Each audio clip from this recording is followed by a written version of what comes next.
you have something to learn from anybody and everybody.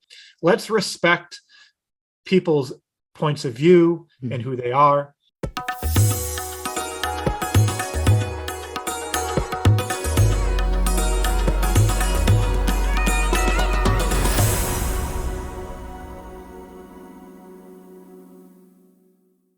Today's guest is a co-founder and chief product officer of OTUS, a Chicago-based EdTech company.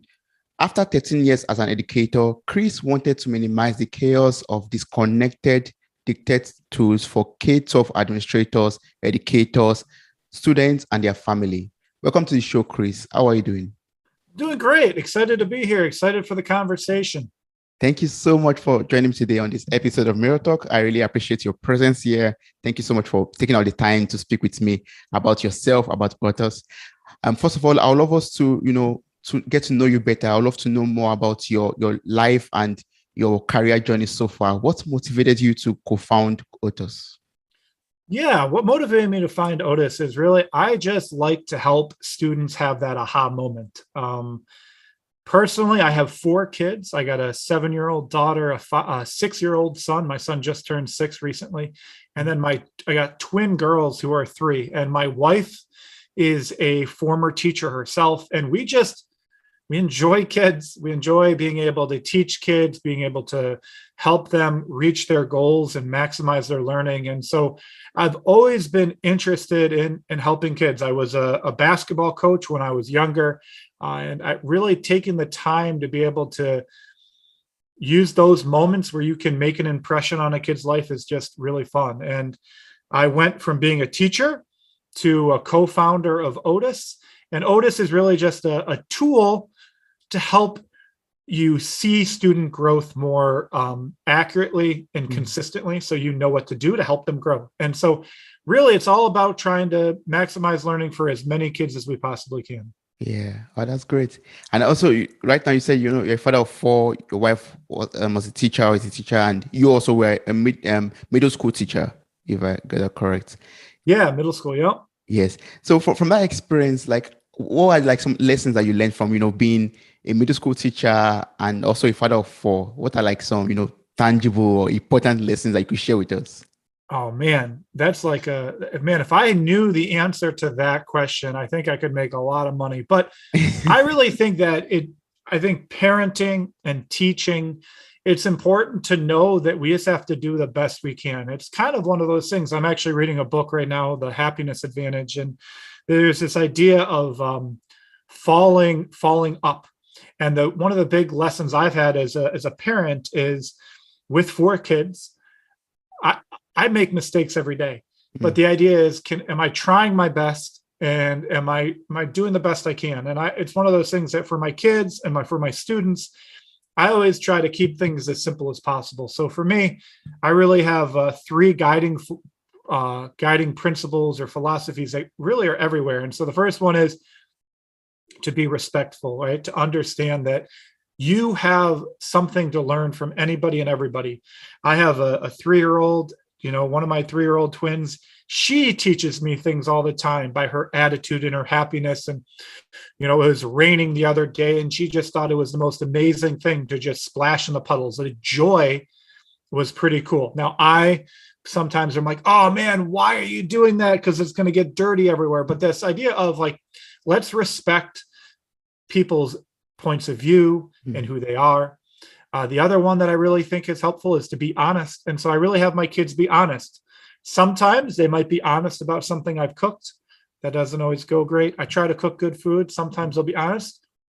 Still, they might need to eat the food I cook, but it's okay for them to share. They might not like the spice I put on the food. And the final one that I really think helps me is, I want everyone to try the best they can. And if I tell my kids, I'm like, my kids like sports and gymnastics, and when they do something, it's like, did you try your best? And did you have fun? And so those are really the things that I look at. And I don't think I have any like tidbit of advice that's going to unlock anything other than, we're all going to be making mistakes. But if we really are in it and we're authentic and we're honest and we're respectful and we try our best, I think when we're in it together, we can do some really cool stuff. That was a long-winded answer. You got me going on my social studies teacher vibe where I just start talking and talking. No, but that's a really good question. Yes, I really wanted to tap into your social studies, knowledge as as a middle school teacher. I'm sure you have a lot of lessons and a lot of experiences from that. And I was trying to get or extract as much as possible from you. No, it's good. You got it right. That's one of the things you're doing the same thing. Like you're respecting my point of view. As a former teacher, as a parent, I might have experiences that could help you. We were talking before this. We kicked off the recording, but it's like I went to Germany once, almost 2 decades ago. I would want to respect, where should I go to Germany now? How is Germany happening? And again, I'm learning you, what are things that you could teach me? Because I think if we take that opportunity to look at everything as an opportunity to learn, it can really allow for some great collaboration and some inspiration. Yes, that's very true. And talking about learning and, opening up ourselves to inspirations, I would love you to introduce me to the world of EdTech companies. Can you tell me about OTUS? Can you tell me about your different platforms and different solutions that your company provides? Yeah, so we really are a student growth platform where we really want to be able to see where a kid is today, where were they in the past, and really where do they want to go and how do we get them there? And we have all sorts of tools to help us be able to do that, right? We have these tools to help us analyze the information about a kid from the past and the present. We have the ability to collect information of what they currently are able to do. What are they currently, when we measure their learning, we want to be able to understand what that is. So how do we do that? Well, we have these tools to help you grade a student. That could be like a true false test. It could be the observation of student work. So we really want to be able to measure their learning. We want to be able to analyze where they were, where are they now? And then we want to be able to plan their progress forward. And so we have the tools to help you do the teaching, the grading, the analyzing, and the planning so that we can really capture that student growth for an individual kid, but also for groups of kids, because maybe there's a group of kids who are playing football and all of a sudden, yes, football, not American football, football. Yeah. Maybe you have a group of people playing soccer, football, and it's like, okay, what do they need to be the best students while they're also staying eligible for sports? Or maybe you have a group of kids who love being in theater. Okay, what do they need to reach their goals? So if we're able to understand where is a kid, where were they, and where do they want to go, we can then monitor that growth and really help them. I keep on saying it. It's like my phrase that I kind of am a broken record. We can really work to maximize learning for everybody, because I think most people agree that you can get better from day to day, right? Yes. You can get better at something day to day. And, that's often called the growth mindset. And if we can have the tools to bring that growth mindset where we know kids can get better, maybe certain kids are going to get better at different skills than others. Yeah, that's personalized learning, but we know kids can get better. And we want to provide the tools so that you can see where they are and monitor their growth. And that's really the hope of OTUS. And it's why we have, about 250 districts using it. And it's really great to know that we're making an impact on students and for teachers and for families involved.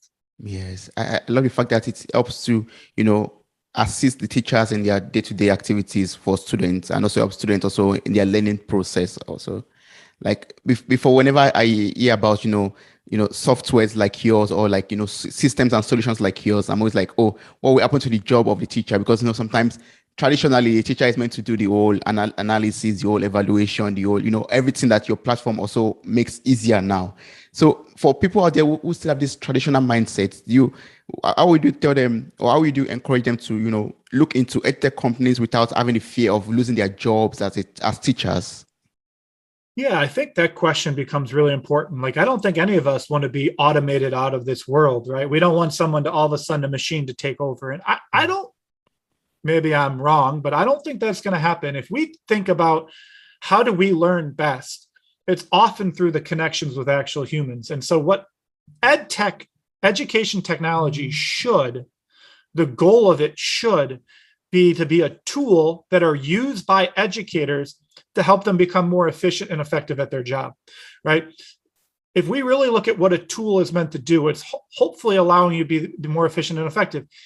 But you don't want to replace it, or else it's replacing something that might be not related to student growth. So the idea would be, maybe if we could automate some of the tasks that teachers were asked to do, they could focus more on connecting to kids, more on getting to know kids, more on being able to facilitate learning. That's really the goal of what education technology should be. Hey, we know you have to do these 100 things every day, these 100 jobs, these 100 tasks. Well, can we take some of them off your plate, making them easier so that you can do the job of talking to the kids who come into your classroom, talking to the kids of, hey, what are you passionate about? What are you interested in? What are your goals? I don't think, again, having 4 kids, that happens easily. I don't think you can have a machine go up to my son or daughters and say, what do you want to become when you're older, and unlock that. You have to develop that relationship, and that relationship building comes from getting to know them. Where were they? What's their history? What are their life experiences? What are their dreams? Maybe their dreams in 5th grade are to be a veterinarian. Well, maybe in 7th grade, they want to be something else. The idea is we need to be able to have our educators and our families who are supporting the students be able to focus on that, because oftentimes we're asking them to do a ton of things. That's very true. Yeah. And again, we know with this pandemic, situation that we had, or that we are still experiencing right now, it became very necessary for us to have, these remote learning solutions, and everyone had to start, running up and down to look for ways to educate the students, or just had to look for ways to, pass across information to the students. So what do you think about the current state of remote learning solutions right now? Yeah. I think remote learning needs to be used in supplement for in-person learning, right? I think that there are going to be times where, COVID really impacted the world in a horrible way, but like dramatically, in a dramatic way. We need to be able to have this teaching and learning happen anywhere we can. But I think that ability to connect, like Zoom is great. I've used Zoom a lot. Like one-on-one Zooms can become you can have a conversation. You can go back and forth.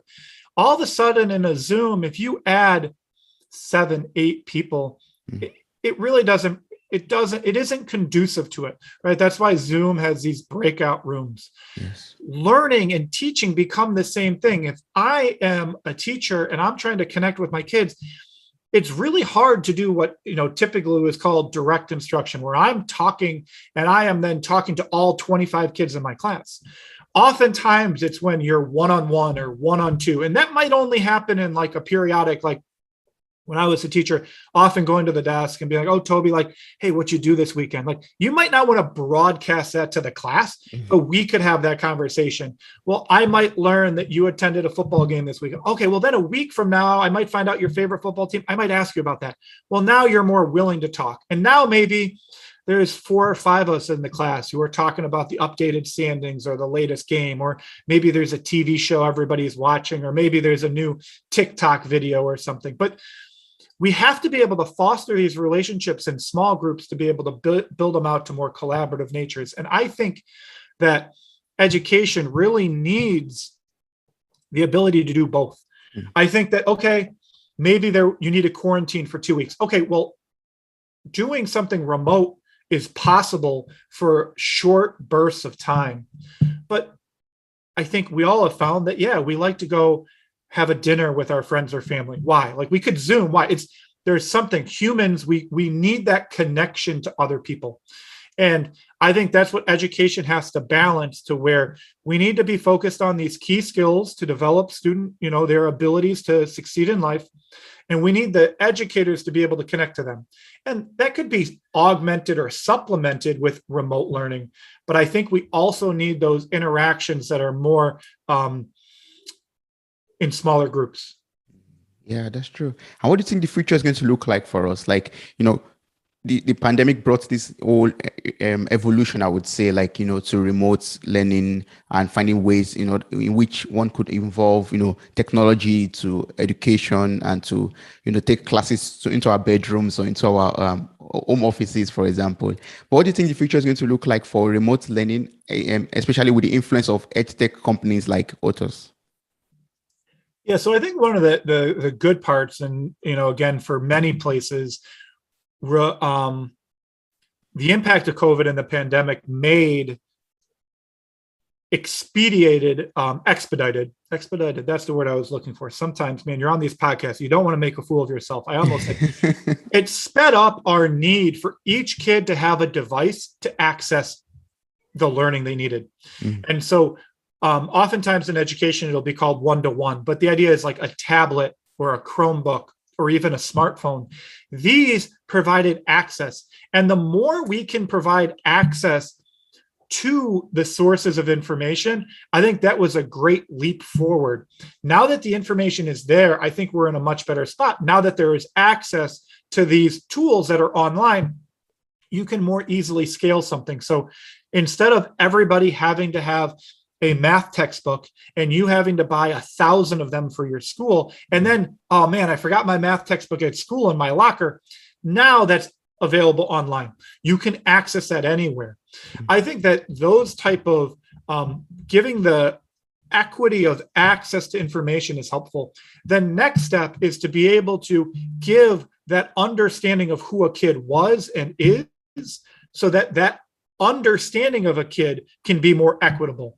There might be, if we think back, like I had a couple teachers who knew me, got me, and I did really well in their class. If we can make that understanding of a kid more equitable so that more teachers are able to connect to kids, more kids are able to connect with more teachers, I think that's going to really accelerate the learning that's possible. And when we're able to get these lifelong learners, I just think we're going to be able to change the world. Now, that's me being like pie in the sky, like hopefully happy, but it's like when you are able to create students who are wanting to learn, wanting to be the best selves, looking to continuously grow, that growth mindset. I just think that, there could be no limit to what's possible, but we have to be able to do that. We have to be able to have people buy in. And the hope is that something like OTUS, that platform, can help with that equity of student understanding, and that student growth becomes more feasible and maximized. There, I did it again. I went back to that maximizing student learning. I'm on that kick right now, but that's really what we're trying to do. Yes, and that sounds very good. And now I think we've tried to, encourage or motivate someone out there who is looking into, adding EdTech into their educational system. But OTUS provides like a very seamless K-12 learning platform for administrators, teachers, students, and families. But for someone out there who is not still convinced or who does not still know for sure how this works, how can you explain this to the person? Like, can you give us a breakdown to how this system is seamless and it helps to, aid with learning for everyone?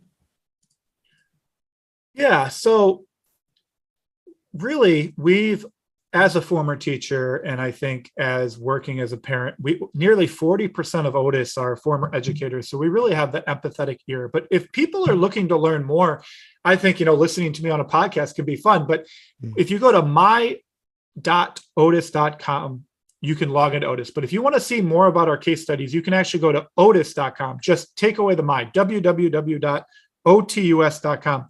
We have case studies to say, this is how it's been successfully used. And those stories of our users and our districts and our students who've done it really are powerful. And on our website, otus.com, you can read these stories about how districts all across the United States have been able to take this platform and use it to do what they need to accomplish the initiatives they have.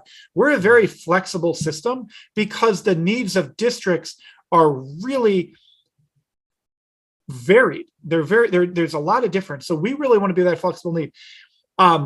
We try to be easy to use. As I mentioned, I have, twins who are 3. I want kids as young as 3, 4, 5, 6 to be able to use it. Now I think it's a little bit of a learning curve at that age. My son, who's 6, definitely can use OTUS. But the idea is we're continually trying to get better. We're trying to get to be on that cutting edge. And I hope that any of your listeners who want to learn more can go to our site and see that information. Yes. And I encourage everyone to just check the link in the show note of this episode. You could copy it or just click on it and check otus.com to read more about the platforms and the solutions that they provide. They are awesome, really wonderful and useful platforms and solutions for everyone to make use of. So one of the need, like you were talking about, that it depends on the need of the district or school, for example. One of the needs could be, like, for example, to empower the educational system with technology. Like we are aware, for example, we are aware that yes, we need technology to improve our learning experiences and to ensure that the teachers also create more time to have human connection with the students personally. So one of the needs is like to empower the educational system with technology and also to have effective product management. So now, so now we're trying to sell OTUS now. How can EdTech companies like OTUS, help to, improve the product management and also to empower the educational system with technology without, any side effects to the student or any, repercussion of technology to the students? Yeah, I think that's a fascinating question. So one of the things that, I'm the chief product officer at OTUS. And so that project management is really a hard thing. And one of the biggest obstacles schools face is being able to see what is happening in all their classrooms. The first thing you want to do in any project when you're trying to manage its outcomes is to gain visibility in what's happening. So by using OTUS, our districts gain that insight. They gain the ability to see within classrooms student growth, not for one kid, but for multiple kids. So you can all of a sudden say, how are my first graders progressing on their reading goals? Or how are my 7th graders progressing at their math goals? Or how are my freshmen in high school prepared to graduate from high school and attend college? So they're able to structure these goals or these outcomes that they want to monitor within our system. And then our system is going to give them insight to how many kids are making progress, how many kids need additional help and interventions. And they're then able to act. And unearthing those insights first, I think, is a really big thing for us to be able to do. Because of that, I think that we have given the power of insight to our districts so that they can manage it. But that is something we're trying to get into.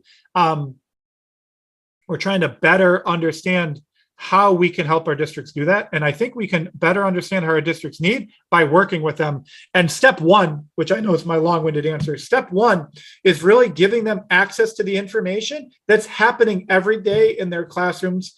And with that information and with our analytic tools, they're able to act on that data in a really profound and impactful way. Yeah. Wow. Okay. So it's basically about, providing insights that are very useful and, could impact the whole process of learning and teaching the students. Yep. Yeah. Wow. And it's trying to give insight, right? So all the tools that we have for the facilitation of learning and the measurement of learning, we've tried to make those as simple and easy to use. So it's a seamless experience, kind of like if you were to wear a smart watch or a Fitbit or a Whoop or an Apple Watch. It's tracking things while you're just doing your normal stuff. We don't want there to ever to be, we want to limit the extra work ever asked of educators and students. We want it to be seamlessly embedded. And then our platform will help collect the information that's valuable for the key stakeholders so that they can better act on the information. Because in the past, it wasn't always present or provided or visible. So yes. Yes. Oh, that's awesome. That sounds great. And just from my own little experience from living in Europe here in Germany, it is very high importance or very, and privacy seems to be very important to us. Privacy is very important. And, revealing our information, our data, to technology or to systems like OTUS, for example, could come to questions. And, with data leaks like from big companies that we have from Facebook and co, so some people could be a little bit skeptical about, allowing their kids to be, exposed to such technology in so young ages. So how would you talk, how would you evaluate the privacy guidelines or system of authors, for example, and how safe is it for young kids to make use of the system or technology that is being provided to them through edtech companies? Yeah, data security, student information privacy is the utmost important to us. And it's really important that we try to be on the verge of having the same security protocols and things as a bank. And we're I always find security fascinating because you can never relax in terms of security. You always have to be pushing yourself forward. There are always things, there are malicious actors in our world, unfortunately, that are always trying to compromise something. So you have to stay one or two steps ahead of them. And it's a constant push to always get better. And that's something that we've really built OTUS on, that we want to be this secure place. So people, again, we do not own the data. The data is owned by our clients and our districts. It's their data. It's their students' data, right? As a district, you work for your kids. And that's where the data really belongs to. We just house it for them. And so we really take a lot of our time, energy, and effort to ensure that. And we are always trying to be on the utmost, the latest standards and things. And we've really done a pretty good job. But we can't rest. We always have to be pushing further. Further, yes. Oh, that's good. And you said it already. OTUS serves over 250 unique school districts with over 1 million monthly users and has grown revenue by 300% annually. That's so amazing. That's so great. So, Chris, can you let me into some secrets behind the growth and success of your company? What are the secrets? What am I supposed to do to have 300% annual growth? Yeah, my simple answer, I wish I had something better, is really to hire great people. OTUS started out with just, a couple people, and we've really grown. We're almost 80 people now. And really what's made OTUS successful is creating a culture of, again, I did bring those philosophies back of respect, of honesty, and of striving to be your best.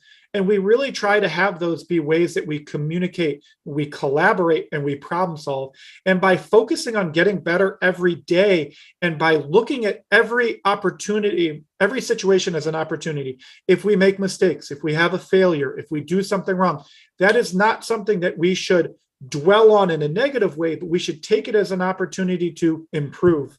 And because of that, we have, I must admit, I am lucky to be one of the co-founders, but the true success of OTUS is all the people who work at OTUS who are putting in the time and the effort. I'm able to talk to you. I'm able to have this fun conversation.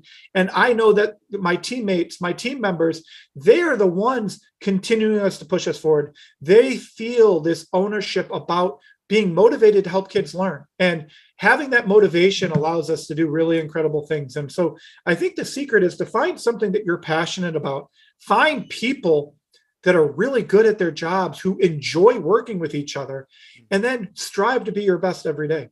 Yes. So it's all about, the honesty, about having a growth mindset. Yes. And also about respect. We have to be respectful. Yeah, you got to respect it. I might hire somebody who's going to bring in a different point of view that's going to help us. Being able to respect the technological restrictions or what might be inhibiting us, combining that with what our users need, being able to have these conversations where you have wildly different points of view come together so that you can find the best path forward.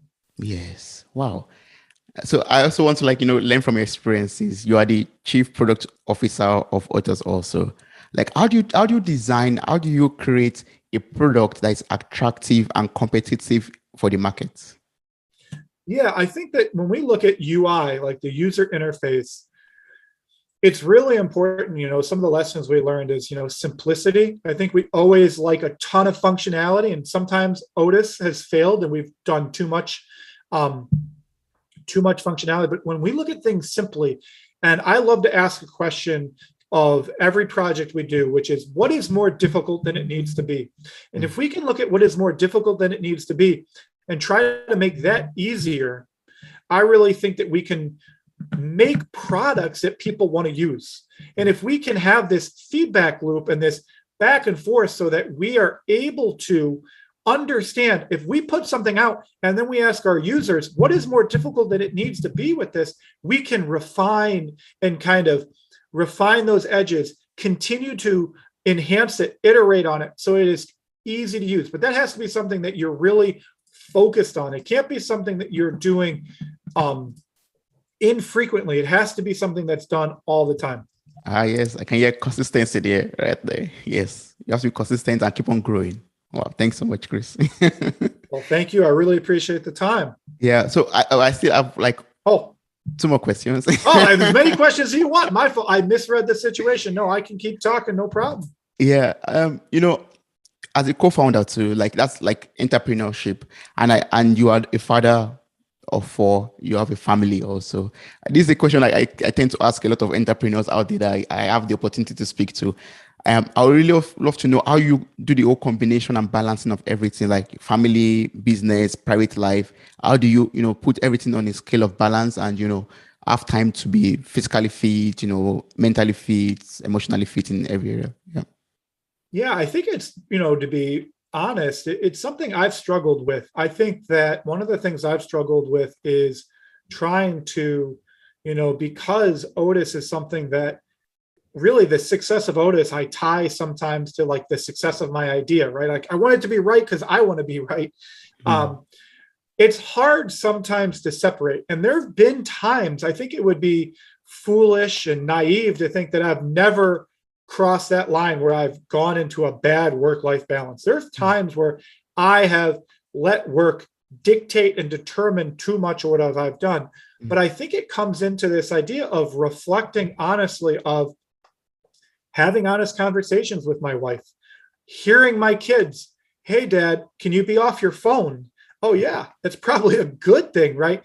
Finding a time for me, I love to play basketball. I play basketball like 3 times a week, knowing that in order to be like that mentally and physically fit person, I need to find that time for myself. Finding time to read, right? Finding 30 minutes. So it's understanding that there's not going to be a perfect schedule. Anybody with kids realize there isn't a perfect schedule. So there's going to be this waxing and waning. But if you are constantly evaluating and saying, how is my work-life balance? Is it, so for example, during August and September, it's a very busy time of year for OTUS because in the United States, that's where all of our districts go back to school. So they go from the summer where we have use in summer school, which will be, let's say, like 20% usage. Come August and September, we ramp up to 100% where we're being used by all these users every day. That ramp up can lead to a lot of stress and like, oh man, it's like going from a car from 0 to 80, 0 to 100. It's like, what's going to happen? You're like monitoring. Then you get to that cruising speed where you can kind of go. So it's being able to understand like, wow, last week, I really didn't balance this properly. I was working too much. I need to better focus. Trying to have those moments to where, okay, I need to focus on this, be all in on this moment. It's something that I think being able to have those honest conversations with those around you, working to be present, it's something that I strive for, but it's definitely a struggle because things pull, right? It's like in each way, there's times where I really want to be able to hang out with my kids and have lunch, but I might have a work meeting. When do you draw that line? And I think having that honest conversation allows you to refine and kind of calibrate what you need to do. And I hope I'm doing a better job, but it's something I do reflect on often. Wow, that's good. I mean, that's a lesson for everyone. It's not easy, but it's something that you have to, from time to time, look for a way to balance it all. And yes, and when the kid says, "And Daddy, please drop your phone," then yes, I have to put off work for a little bit and create that time for my kids. Yeah. Wow, awesome. So, what's the best way to work and connect with you for someone out there who wants to ask you questions directly or find out more information from you? What's the best way to do that? Yeah, so I think that I'm on LinkedIn. So I'm on LinkedIn, Chris Hull at the OTUS LLC. I like to connect to people on LinkedIn. I'm also on Twitter, which is OTUS Hull, OTUS HULL. Those are really the best ways to connect with me. If people wanted to email, I don't know if I should do that. It's CHRIS at otis.com. You can email me directly. It's one of those things where I like to be able to learn from others. I know I don't know everything. I don't know much, and I'm constantly trying to learn every day. Yes. Thank you so much, Chris, for your time. I really appreciate everything I was able to learn from you. All of this information will be placed in the show notes of this episode, especially the websites. And I encourage everyone to check it out and read more about EdTech companies and how it will be useful to you, to your children, and to your company. Thank you so much, Chris. Well, thank you so much. I appreciate it.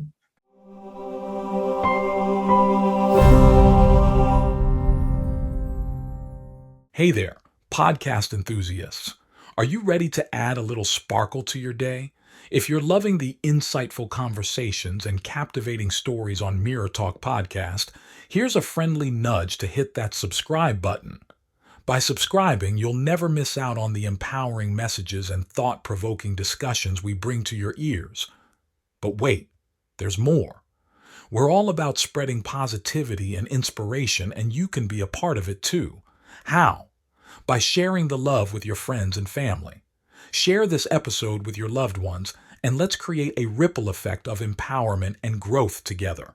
And hey, if you've been enjoying what you hear, why not take a moment to leave us a glowing 5-star review? Your feedback fuels our passion to keep delivering content that resonates with you. So hit that subscribe button, share the love, and leave us a review. Let's keep the conversation going and spread the Mirror Talk magic far and wide. Thanks for tuning in, and remember, your support means the world to us.